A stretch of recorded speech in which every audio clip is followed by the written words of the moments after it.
इसके study point Siliguri में आपका स्वागत है। आपको करना क्या है, प्लेलिस्ट में जाना है। प्लेलिस्ट में जाकर आप अपने क्लास का प्लेलिस्ट को चुनकर स्टडी करना है। जिस टॉपिक को चुनना है उसी को पढ़ लेना है। लाइक और शेयर ज़रूर करना है। इस वीडियो में हम लोग क्लास 8 का फिजिकल साइंस को देख रहे हैं और चर्चा कर रहे हैं पदार्थ का गठन के परमाणु और अणु की अवधारणा के ऊपर में। जी हाँ, पदार्थ का गठन के बारे में चर्चा कर रहे हैं। तो चलिए शुरू करते हैं। जैसा कि आप जानते हैं कि सर्वप्रथम भारत के प्रसिद्ध दार्शनिक महर्षि कणाद ने यह बताया था कि सभी पदार्थों का निर्माण अत्यंत सूक्ष्म कणों के द्वारा होता है, जिन्हें परमाणु कहते हैं। ग्रीक दार्शनिक डेमोक्रिटस ने भी कणाद की धारणा की पुष्टि की थी तथा इन सूक्ष्म कणों को एटॉम अर्थात नॉट डिविजिबल की संज्ञा दी थी। सन 1808 ईस्वी में ब्रिटिश वैज्ञानिक जॉन डाल्टन ने रासायनिक संयोग के नियमों की व्याख्या करने के लिए परमाणुवाद प्रतिपादित किया। परमाणुवाद, तो अगर बोला जाए कि परमाणुवाद किसने दिया, एटॉमिक थ्योरी किसकी देन, तो परमाणुवाद जॉन डाल्टन की देन है। यह आपको याद करके रखना होगा। तो 1808 ईस्वी में जॉन डाल्टन नामक वैज्ञानिक ने परमाणु सिद्धांत का प्रतिपादन किया और इस जॉन डाल्टन के परमाणु सिद्धांत के क्या प्रमुख धारणाएं थीं उसको समझ लेना आपके लिए बहुत ज़रूरी है। आपके स्क्रीन पर भी दिख रहा होगा कि जॉन डाल्टन के द्वारा दिया गया एटॉमिक थ्योरी जो था वह क्या था। सबसे पहला पॉइंट जो है, धातु का सबसे छोटा अविभाज्य कण को परमाणु कहा जाता है, जिसका न तो सृष्टि की जा सकती है और न ही ध्वंस किया जा सकता है। दूसरा में लिखा हुआ है, यह एक धातु का परमाणु भार और रासायनिक गुण एक ही होता है। कार्य को काट के आप गुण कर लीजिएगा। भिन्न भिन्न धातुओं का परमाणु भार और गुण अलग होता है। रासायनिक विक्रिया के समय विभिन्न धातुओं का परमाणु गुण पूर्ण संख्या का सरल अनुपात युक्त होकर गठन होता है। ये सारे चीज़ जो हैं यह जॉन डाल्टन के द्वारा दी गई परमाणुवाद के मुख्य सिद्धांत हैं। ठीक है, इस चीज़ को आप समझ लीजिए कि किस तरह से जॉन डाल्टन ने बताया था कि प्रत्येक तत्व अति सूक्ष्म ठोस कणों से मिलकर बना होता है और इन्हें विभाजित नहीं किया जा सकता है। 19वीं शताब्दी में परमाणु संरचना संबंधी कई वैज्ञानिकों ने, जिनमें Niels Bohr, Rutherford, J Thomson, Goldstein, Perrin आदि वैज्ञानिकों ने काफ़ी सारे प्रयोग किए और उन्होंने सिद्ध कर दिया कि परमाणु अविभाज्य नहीं है, बल्कि इसका पुनः विभाजन संभव है। तो इसका मतलब क्या हो गया, परमाणु पदार्थ का सूक्ष्मतम कण नहीं है, बल्कि परमाणु का गठन अनेक सूक्ष्मतम कणों के संयोग से हुआ है, जिन्हें परमाणु का मौलिक कण कहते हैं। तो मौलिक कण में मुख्य रूप से इलेक्ट्रॉन, प्रोटॉन, न्यूट्रॉन आते हैं। पॉजिट्रॉन, मेसॉन, न्यूट्रिनो, ठीक है, हिग्स बोसोन, ये सारे चीज़ आते हैं जो आने वाले समय में आप सही से जान पाएंगे। सन 1811 ईस्वी में एवोगाड्रो, इटली के एक रसायनज्ञ थे एवोगाड्रो, उन्होंने परमाणु और अणु के भेद को स्पष्ट करते हुए बताया कि अणु एक या एक से अधिक समान प्रकार के अथवा भिन्न भिन्न प्रकार के परमाणुओं से मिलकर बनता है। अतः तत्व अथवा यौगिक का वह सूक्ष्मतम कण जो स्वतंत्र अवस्था में रह सकता है तथा जिसमें पदार्थ के संपूर्ण गुण मौजूद होते हैं, उसे अणु कहते हैं। अणुवाद या मॉलिक्यूलर थ्योरी इटली के रसायनज्ञ एवोगाड्रो ने दिया।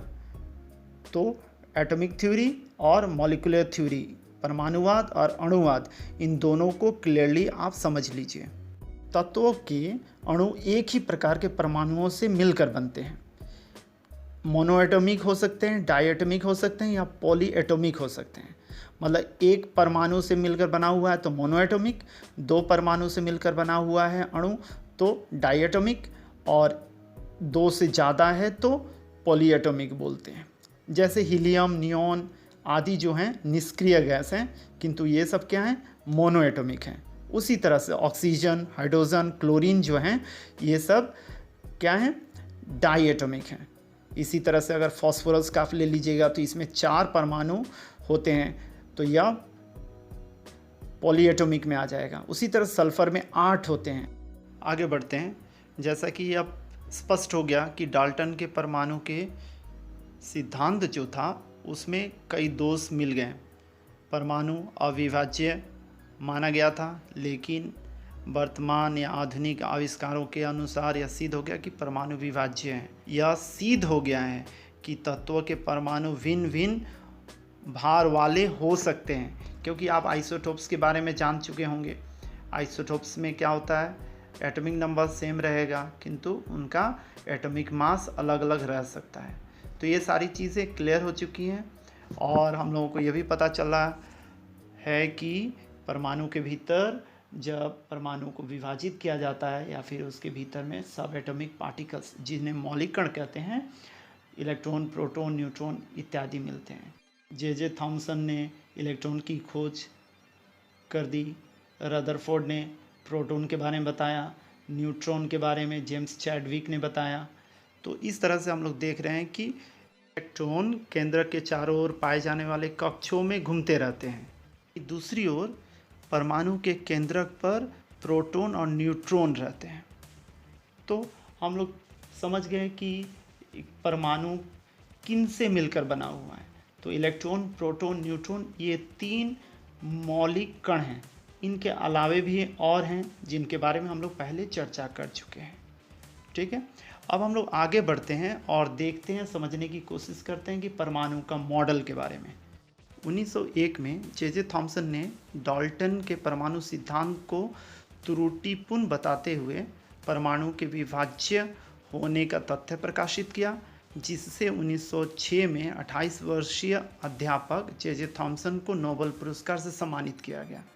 इन्हें वर्तमान एटॉमिक फिजिक्स का जनक भी कहा जाता है। उन्होंने जो मॉडल, परमाणु मॉडल प्रस्तुत किया उसे प्लम पुडिंग मॉडल कहा जाता है। इसके अनुसार परमाणु एक अत्यंत सूक्ष्म व्यास वाला गोला है जिसका व्यास लगभग 10⁻⁻8 सेंटीमीटर होता है, जिसमें धनावेशित तथा ऋणावेशित कणिकाएं, जिन्हें क्रमशः प्रोटॉन तथा इलेक्ट्रॉन कहते हैं, चारों तरफ बिखरे रहते हैं। स्क्रीन पर आप देख पा रहे होंगे परमाणु का थॉमसन मॉडल। इसे हम लोग चलती भाषा में तरबूज या वाटरमेलन का मॉडल भी बोलते हैं या प्लम पुडिंग मॉडल भी कहते हैं। ठीक है, इलेक्ट्रॉन तथा प्रोटॉन की संख्या बराबर होती है तथा आवेश का मान भी समान किंतु विपरीत प्रकृति का होता है, जिसके कारण परमाणु आवेश रहित होता है। तो यह था जे थॉमसन का परमाणु मॉडल। ठीक है, अब आगे बढ़ते हैं। सन 1911 ईस्वी में रदरफोर्ड ने अपने प्रयोग से थॉमसन के परमाणु मॉडल को गलत सिद्ध किया और रदरफोर्ड ने प्रोटॉन की वास्तविक स्थिति की जानकारी के लिए अपना एक प्रयोग किया और इस प्रयोग को करने के बाद उन्होंने कई सिद्धांत लिए, जिस सिद्धांतों को काफ़ी महत्वपूर्ण तरीके से देखा जाता है। क्या था वो सिद्धांत, इसको समझने की कोशिश कीजिए। आपके स्क्रीन पर दिख रहा होगा कि रदरफोर्ड का जो एक्सपेरिमेंट था बहुत ही इम्पॉर्टेंट एक्सपेरिमेंट था और उस एक्सपेरिमेंट के जरिए रदरफोर्ड किस निष्कर्ष पे पहुँचे, क्या क्या सिद्धांत लिया, यह बहुत इम्पॉर्टेंट है। तो देखिए, पहला था परमाणुओं के मध्य में बहुत सी जगह खाली होती है, मतलब जगह की क्या होती है, रिक्त जगह होती है, यह चीज़ पता चला। फिर दूसरा, परमाणु समस्त भार के बीचों बीच अति अल्प जगह में जमा रहता है।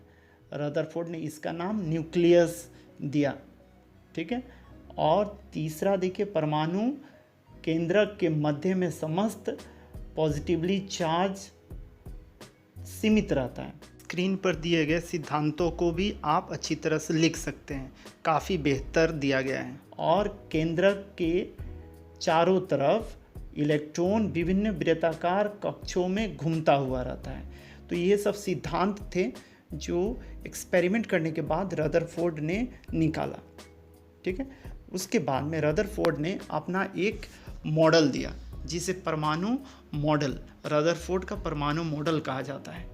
रदरफोर्ड का परमाणु मॉडल भी बहुत ही चर्चा में रहा, क्योंकि इस परमाणु मॉडल के तहत परमाणु को दो हिस्सों में विभाजित कर दिया गया, केंद्रक और बाहरी कक्षा जो था उसके रूप में। तो बाहरी कक्षा में या बाहरी भाग में क्या है, ऑर्बिट है, चारों तरफ घूमता हुआ केंद्रक के चारों तरफ, यह चीज़ बताया गया। ठीक है, बहुत इंटरेस्टिंग बात रदरफोर्ड के परमाणु मॉडल से निकलता है कि परमाणु सौरमंडल की तरह होता है। इसके केंद्र में सूर्य की तरह केंद्रक वर्तमान होता है, स्थित होता है, जिसमें परमाणु का पूर्ण धन आवेश उपस्थित रहता है और इसके चारों तरफ नक्षत्र की तरह इलेक्ट्रॉन चक्कर लगाते रहते हैं। ठीक है, ये सारी चीज़ें रदरफोर्ड परमाणु मॉडल के थे, आप स्क्रीन पर देख पा रहे होंगे। रदरफोर्ड मॉडल में भी कई कठिनाइयाँ थी, कई त्रुटियाँ थी, जिसको नील बोर ने बताया। क्या थी त्रुटियाँ? रदरफोर्ड का जो मॉडल था, परमाणु मॉडल, वह परमाणु के स्टेबिलिटी के बारे में नहीं बता पा रहा था। परमाणु का जो स्थायित्व होता है उसके बारे में नहीं बता पाता था। साथ ही परमाणु का रेखीय वर्णपट, जो लाइन स्पेक्ट्रा होता है एटम का, उसको भी एक्सप्लेन नहीं कर पा रहा था।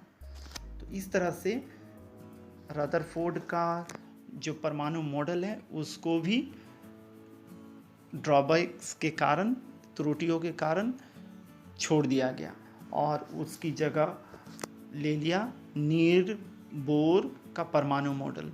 बोर का जो एटॉमिक मॉडल था वो रदरफोर्ड के परमाणु मॉडल को संशोधित करके सामने लाया गया।